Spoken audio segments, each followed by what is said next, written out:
In a new book written by a former Minister of Finance, Dr. Ngozi Okonjo-Iweala, there are portions where allegations of bribery and what happened under the Obasanjo administration was highlighted.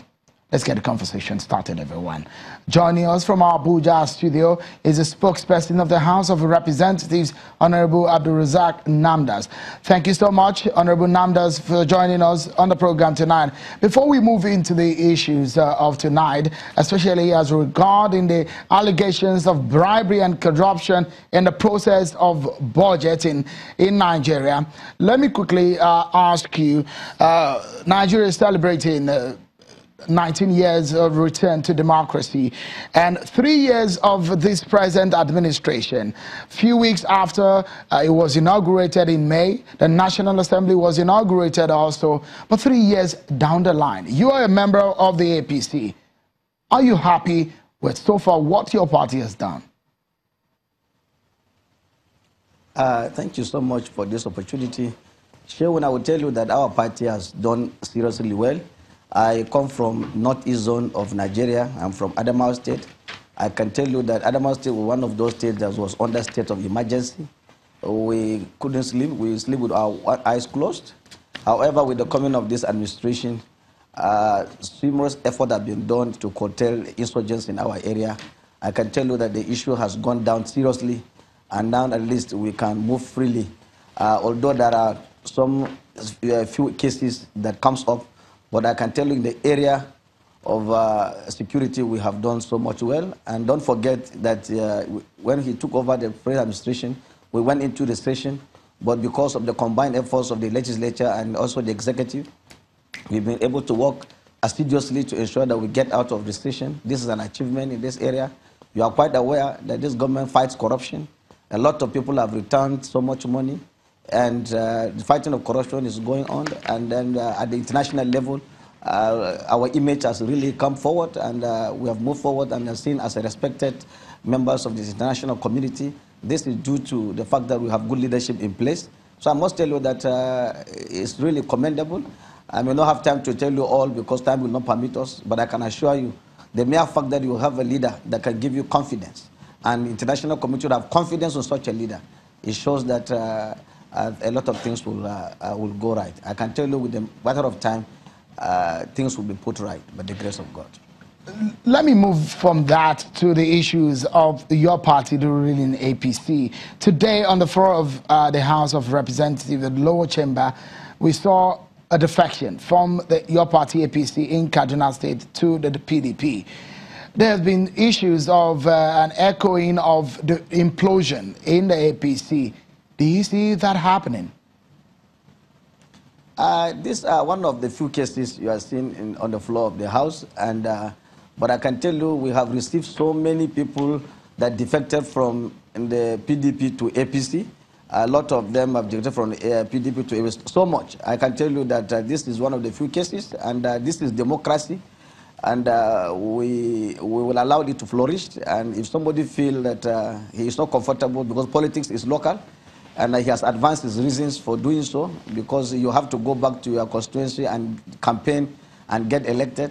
But I can tell you that the National Assembly is still in the majority and will continue to be in the majority. And by 2015, it will surprise you again that we will come back fully in power, and then we will continue. Of course, we will rule again together with members of opposition. We will give them the voice to say what they want to say, and we will also make sure that we work according to the mandates of our party and then the Constitution, what the Constitution has given us. We are really on course.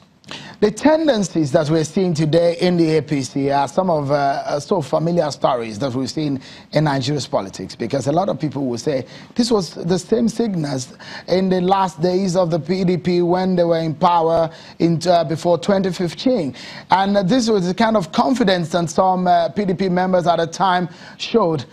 Isn't there a signal to perhaps a bigger trouble, because we see the end PDP bloc of the APC also aggrieved towards the national convention? Do you have fears that there might be some trouble cooking in the APC? The good thing about any political party is that it's for their ability to resolve internal conflicts. I can tell you that there's no party in the world that doesn't have one internal crisis or the other. Because when you have a party in power that controls virtually over 25 states, and I can tell you it's a big party, and the followership is huge, you will have people with different opinions. As we approach another electionary period, you'll find people trying to have issues in one way or the other. But I can assure you that our convention come 23rd of next month, by the special grace of God, we will speak with one voice. And you can even see our candidates are moving freely. Things are going well. Even some of the issues we have that stem out of the state congresses, we are resolving them amicably and peacefully amongst ourselves. And don't forget that this is the first time an opposition party has taken over government. So some people are so shocked that they feel that we may not even continue to be in government. But I can assure you that we are here to stay. And the earlier a lot of people join us, the better for Nigeria. Because some of the issues, especially the relationship between the executive and the legislature, is all issues on one hand. But let's move swiftly to the issues of today, the reasons why we invited you on the program tonight.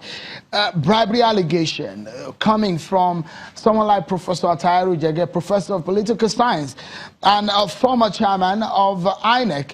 And he did say there are issues of bribery and corruption which goes on in the National Assembly, especially when lawmakers go into their oversight functions. Some sort of arm twisting members of the executive within the budget process. First and foremost, Mr. Chairman, I want to tell you that we have tremendous respect for Professor Jega, former chairman of INEC. But I can tell you also that on this occasion, we are very much disappointed. Because I must say that because if you look at the level of accusation, allegation he made against the National Assembly, this is an allegation that cannot be substantiated. And from the clip you just played, Professor just said that he spoke to few chief executives, I am quoting him, few chief executives, and who feel that, that the chairman of National Assembly are notorious for seeking or collecting bribes. And this is on allegations, this is not concrete evidence. It's just hearsay. And it's unfortunate that we don't expect him to work on hearsay. He was one-time chairman of INEC, or past chairman of INEC. We want to know, is he suggesting that while he was chairman, did he give bribe to any member of the National Assembly or any chairman of a committee? Why didn't he at that time come forward to tell us that this was the man who attempted to bribe him? I think it is just unfair. We will have been much more better if he has named people that approach him. Are you saying, sorry, if I may butt in here, are you saying there are no such cases in the process of the lawmakers going about their oversight functions? Let me tell you, the entire job of oversight function, let me clarify for Nigerians to understand, is first to try to confirm illegal expenditures. One. Two, to find some of the expenditures that have been done legally.